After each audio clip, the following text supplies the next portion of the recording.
ఏ సింగరేణి మీద ఆధారపడి ఉన్నారో అక్కడ బొగ్గు బాయిలు తగ్గిపోయి ప్రొడక్షన్ తగ్గిపోయి అంతిమంగా వచ్చే లాభాలు పడిపోయి ఆదాయం తగ్గిపోయి దాని మీద ఆధారపడి ఉన్నటువంటి కుటుంబాలు వేలాది కుటుంబాలు ఉపాధి లేకుండా కోల్పోయే ప్రమాదం ఉంది. దానితోడు ప్రపంచంలో విద్యుత్ ఉత్పత్తి రంగంలో కూడా మార్పులు వస్తూ ఉన్నాయి. ఆ మార్పులకు అనుగుణంగా అనేక రాష్ట్రాల్లో ఇంక్లూడింగ్ తెలంగాణ రాష్ట్రంలో కూడా గ్రీన్ ఎనర్జీకి వెళ్ళిపోతూ ఉన్నారు. ఆ పోయే ప్రక్రియలో కోల్ వాడకం కూడా తగ్గే ప్రమాదం ఉంది క్వాలిటీ లేకపోతే. క్వాలిటీతో కూడిన కోల్ కావాలని కోరుకుంటున్నారు. అందుకోసమే క్వాలిటీతో ఉన్న కోల్ బొగ్గుబాయిల్ని త్వరితగతిన మనం సొంతం చేసుకోవాలి, వాటిని ఆపరేషన్లో తెచ్చుకొని తద్వారా దీన్ని బతికించుకోవాలి. అందుకోసమే ఇంత ఎక్స్పర్టైజ్ ఉన్నటువంటి కోల్ ఎక్స్పర్టైజ్ ఉన్నటువంటి సింగరేణి కాలేజ్ని కేవలం కోల్కే పరిమితం చేయకుండా మిగతా ప్రాంతాలకు కూడా మిగతా మినరల్స్లో కూడా విస్తరింప చేయాలనేటువంటి ఆలోచనతో ఈరోజు క్రిటికల్ మినరల్స్ చాలా ఈ దేశానికి అవసరమని భారత ప్రభుత్వం డైరెక్షన్ ఇచ్చి పదే పదే ప్రభుత్వ రంగ సంస్థలు వాటిల్లోకి వెళ్ళవని ఒత్తిడి చేస్తూ ఉంటే సింగరేణి కూడా అందులో పోవటం కోసం ప్రయత్నం చేస్తాం. సింగరేణి మేనేజ్మెంట్ కానీ కార్మికులు కానీ చాలా చిత్తశుద్ధితో పనిచేసుకుంటూ పోతా ఉన్నారు. ఈ ప్రభుత్వం కూడా అంతే కమిట్మెంట్తో పనిచేసుకుంటూ పోతాం. దయచేసి మీ అవసరాల కోసం, మీ వ్యక్తిగతమైన ప్రయోజనాల కోసమో, మీ రాజకీయ లబ్ధి కోసమో, ప్రయోజనాల కోసమో ఈ రాష్ట్రం పైన సింగరేణి పైన ఇటువంటి తప్పుడు ప్రచారం విషం చెమ్మొద్దని మాత్రం విజ్ఞప్తి చేస్తూ ఉన్నాను. ఎస్, మీకు ఏదైనా అనుమానాలు ఉంటే my doors are always open 24 hours. Any time you can come and knock the door. దేన్నైనా ఓపెన్గా ట్రాన్స్పరెంట్గా నేను చూపించడానికి సిద్ధంగా ఉన్నాను. ఎక్కడ దాపరికాని కూడా ఏం లేదు. ఇప్పటికైనా ఈ వాస్తవాలను గమనించి పెద్దలు రాధాకృష్ణ గారు ఇప్పటికైనా మీ మీద గౌరవం ఉంది మాకు, ఇప్పటికైనా రాసిన కథనాలన్నీ తప్పుడని వాటిని తిరిగి ప్రపంచానికి తెలంగాణ ప్రజలు తెలియజేస్తారని నేను ఆశిస్తూ ఉన్నాను. అలా జరగనప్పుడు నా పరువు ప్రతిష్టలకు భంగం కలిగేటట్టుగా 40 ఏళ్లుగా నేను పోగేసుకున్నటువంటి క్యారెక్టర్ అసాసినేషన్ చేశారు మీరు. ఇది తగదండి, మీకు ఇది తగదు. నా ప్రయాణం చాలా సుదీర్ఘమైనటువంటి ప్రయాణం ఇక్కడ రావటానికి. ఒక్క రోజులో వచ్చిన ప్రయాణం కాదు నాది. ఎన్నో కష్ట నష్టాలు కోర్చి, ఎన్నో వ్యయ ప్రయాసాలు కోర్చి, ఎన్నో ఒత్తిళ్లను తట్టుకొని నేను ఎడదాకా వచ్చాను.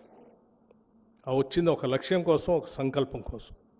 నేను ఇటువంటి చిల్లర పనుల కోసం రాలేదు, చిల్లర కార్యకలాపాల కోసం రాలేదు. నాకు వేరే ఉన్నతమైనటువంటి ఆలోచనలు, భావాలు ఉన్నాయి. వాటిని అమలు చేసుకుంటూ పోవాలి. కాబట్టి నేను మీకు స్పష్టంగా చెప్తా ఉన్నాను, నేను పోగేసుకున్న నా వ్యక్తిత్వాన్ని నువ్వు ఒక్క రోజుతో, ఒక్క కలంతో రాస్తా అంటే నేను చూస్తూ ఊరుకోవటానికి సిద్ధంగా లేదు. దయచేసి ఇప్పటికైనా మీరు, నేను వ్యక్తిగతంగా అడుగుతా ఉన్నాను, ఈ రాష్ట్ర ఉప ముఖ్యమంత్రిగా అడుగుతా ఉన్నాను, మిమ్మల్ని రాసిన దాన్ని పొరపాటని మీరు తిరిగి వాస్తవాలన్నీ ప్రచురిస్తారని ఆశిస్తా ఉన్నాను. ధన్యవాదాలు. Thank you. సో ఇవన్నీ మీకు ఈ సెట్స్ అన్నీ అందరికీ ఇవ్వండి.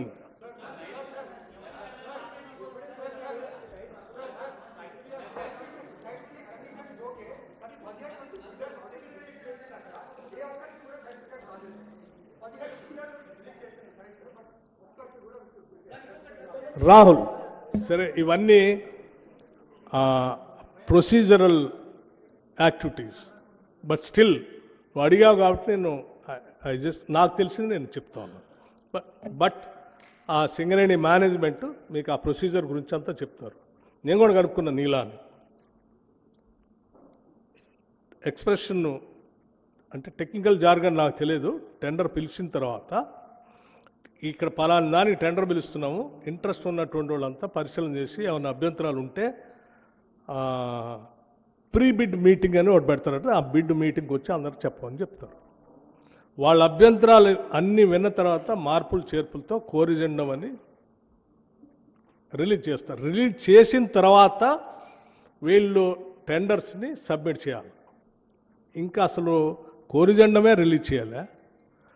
టెండర్ సబ్మిట్ చేసే డేటే స్టార్ట్ కాలేదు, ఇంకా అప్పుడే నీకు సైట్ విజిట్ ఎట్లా ఇస్తారు? అసలు అందులో అది ఉంటుందో లేదో కూడా తెలియదు. సైట్ దగ్గర పోతే కోరిజెండం రిలీజ్ చేసిన తర్వాత ఫైనల్గా అప్పుడు ఏ కండిషన్స్ ఉన్నాయో చూసుకొని అప్పుడు ఆ సైట్ దగ్గర పోతారో లేకపోతే ఇంకో దగ్గర పోతారో ఇంకేడు దగ్గర పోతారు. అసలు ఆ ప్రాసెస్ దాకా రాకముందే కదా నా వరి కూడా అదే. ఆ ప్రాసెస్ నువ్వు రైట్ క్వశ్చన్ అడిగావు. ఆడదాకా రాకముందే మీరు ఊహించుకొని అడగోలు కథనాలు రాశారు. Thank you.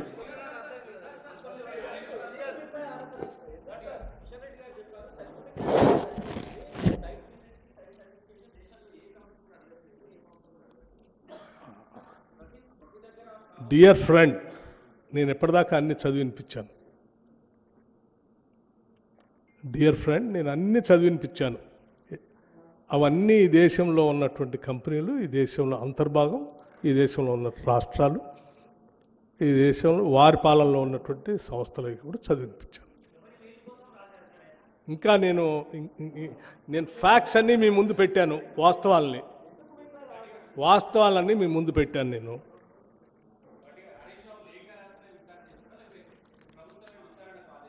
అమ్మా వారు నేను అన్నాను లేఖ రాస్తున్నారు కదా, నేను అనుకుంటున్నాను అవన్నీ సక్రమంగానే జరిగినాయని అనుకున్నాను నేను. వాళ్ళు మీకు డౌట్ ఉంటే లేఖ నాకే రాయండి, నేను అందుబాటులో ఉన్నాను, నువ్వు ఎక్కడో ఉన్నాను దగ్గరికి నాకు రాయి, నేను చేపిస్తా అని చెప్తున్నాను కదా అన్న. రైట్ ఫ్రమ్ 2014 to 2020 ఈనాటి వరకు, ఈ రోజు వరకు అన్నిటి మీద చేపించేస్తాను. ఇంకేం కావాలి? What more you want? Okay, next. I think నేను ఎనఫ్ క్లారిటీ ఇచ్చాను నేను మీకు. అన్నిటికీ అన్నాను కదా, ఐ సెడ్ ఎవ్రీథింగ్ అన్నాను కదా, అన్నీ అన్నాను కదా, ఐ సెడ్ ఎవ్రీథింగ్. మీడియా మిత్రులందరికీ నమస్కారం. నిన్న కేటీఆర్ గారు సిట్ అంటే టెలిఫోన్ ట్యాపింగ్ సంబంధించిన అంశానికి సంబంధించి నోటీస్ ఇచ్చి పిలిచిన సందర్భంలో ఆ విచారణంతరం బయటకు వచ్చిన తర్వాత కేటీఆర్ గారు రకరకాల ఆవేదన, బాధన రకరకాల వ్యక్తం చేయడం జరిగింది.